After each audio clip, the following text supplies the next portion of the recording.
नारायण विहार colony काफ़ी खूबसूरत colony थी। अच्छे अच्छे घर बने हुए थे। उसी में सीमा अपने पति और देवर और देवरानी के साथ रहा करती थी। सीमा बहुत ही सुंदर थी। उसने थोड़ा कम काम करने के लिए अपने घर में एक नौकरानी लगा रखी थी जो बड़ी ही चटक मटक थी। उसकी देवरानी रेशमा को वह बिल्कुल पसंद नहीं थी। वह मालकिन बन के आती थी, थोड़ा बहुत काम करके सीधी ही अपने वापस चली जाती थी और वह अपनी जेठानी के सिवा किसी की नहीं सुनती थी। रेशमा की बिल्कुल कुछ नहीं सुनती थी। अरे पिंकी, जरा थोड़ा तो फ्री हो जाए ना, तो मेरे कमरे की थोड़ी सफाई करवा लेना। आज मैं बहुत थक गई हूँ। आज मुझसे कुछ हो नहीं रहा है। सुबह से काम कर रही थी ना, थोड़ा तो भी करवा लेगी, मेरा कमरा भी जल्दी निबट जाएगा। ठीक है पिंकी? नहीं मालकिन जी, हम तुम्हारी जेठानी के नौकर हैं, तुम्हारे नहीं। हम तुम्हारा काम नहीं करवाएंगे। हाँ, हमको वह पैसे देती हैं, उन्हीं का काम करेंगे। तुम्हारा काम कुछ नहीं करेंगे, साफ बता दिया हमने तुमको। आज मैं अपने पति से बोलूँगी। ये तो जेठानी की ही नौकरानी है बिल्कुल। हमारी तो कोई सुनती नहीं है, बिल्कुल बात नहीं मानती। बड़ी सी बदमाश है। इसको हमारी भी बात मानना चाहिए। इस घर में हमारा भी बराबर का हक है। जेठानी जी को इसे समझा के रखना चाहिए। सारे घर का काम करना चाहिए। मेरा तो बिल्कुल नहीं करती। सुनो मालकिन, अपनी देवरानी को समझा लेना, मेरे पर हुक्म न झाड़ा करे, नहीं तो मैं ये काम छोड़ के चली जाऊंगी। मैं ऐसे काम नहीं कर पाऊंगी। तुम्हारी देवरानी सदा मेरे ऊपर रौब झाड़ती रहती है। अभी मेरा काम निपटा नहीं। मैंने आपका भी कमरा नहीं किया है, अपना कमरा साफ करने की कहने लगी। इतना नहीं सुनूंगी मैं। हाँ, अरे नहीं नहीं, तू काम छोड़ के कहीं मत जाना। रेशमा को मैं समझा दूंगी, वो तो तुझसे कुछ नहीं कहेगी। हाँ, तू तो बस काम कर, मेरा सारा काम समय पे कर दिया करे। मुझे कोई चिंता करने की जरूरत नहीं है। तू बहुत अच्छा काम करती है, मैं तो तुझसे खुश हूँ। देवरानी की बात मत सुना करे तू। हाँ, बता दिया मैंने।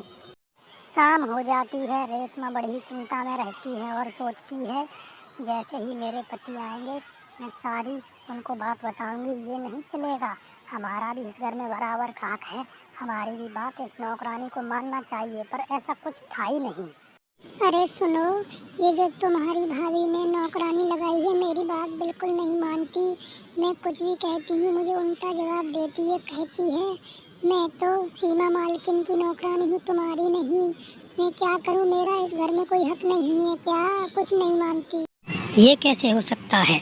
नौकरानी को पैसे हर महीने मैं देता हूँ और भाभी ऐसा काम कर रही हैं।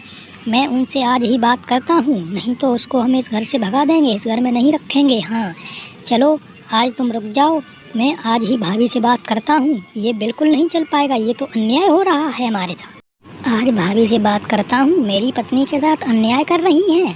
पैसे मैं देता हूँ उसको मंथली के, सारा काम भाभी जी का होता है। मेरी पत्नी परेशान हो रही है, ऐसा मैं हरगिज नहीं होने दूंगा। चलो, मेरे भैया कुछ कहते नहीं हैं, आज इनसे ही बात कर लेता हूँ। इतना हाव भाव क्यों दे रखा है उस नौकरानी को, अब नहीं छोड़ूंगा मैं इसे। अरे भाभी, तुमने इतना नौकरानी को सर पे क्यों चढ़ा रखा है? वह रेशमा की बिल्कुल बात नहीं मानती। आज रेशमा ने उससे जरा से काम के लिए बोला, उसने बिल्कुल मना कर दिया। आप उससे कुछ कहती क्यों नहीं? ये क्या चल रहा है? पैसे मैं उसको देता हूँ, नहीं तो मैं उसको बंद कर दूंगा, इस घर में नहीं आने दूंगा। अरे ऐसा नहीं है राजू, वो है मुझे छोड़ने की धमकी देती है। कहती है मैं ये घर छोड़ दूंगी, यहाँ काम नहीं करूंगी। इसलिए मुझे डर लग जाता है, कहीं वह घर छोड़ के हमारा काम छोड़ के चली गई तो सारा काम कौन करेगा। इसलिए मैं डर गई थी। तुम उसको बंद नहीं करना, नहीं तो सब गड़बड़ हो जाएगी। मैं उसको समझा दूंगी, आज ही उससे बात कर लूँगी। तुम ऐसी बात मत करो राजू, तुम तो समझदार हो ना, काम होता नहीं है हमसे। नहीं छोटे माल, मुझे काम से नहीं हटाना, नहीं तो मैं बर्बाद हो जाऊंगी। मेरे पास नौकरी भी नहीं है, घर का खर्चा कैसे चला पाऊंगी। मेरा छोटा भाई है, उसकी भी जिम्मेदारी मेरे ऊपर है। अब मैं छोटी मालकिन का भी काम किया करूंगी, किसी से कुछ नहीं कहूँगी, सारे घर का काम किया करूंगी। मालिक, मुझे नहीं हटाओ। अब मुझसे गलती हो गई, मुझे माफ़ भी कर दो। अब कभी दोबारा ऐसी गलती नहीं करूंगी। चलो अच्छा है, मालिक ने माफ़ कर दिया, नहीं तो आज मुझे हटा दिया होता तो कहाँ जाती।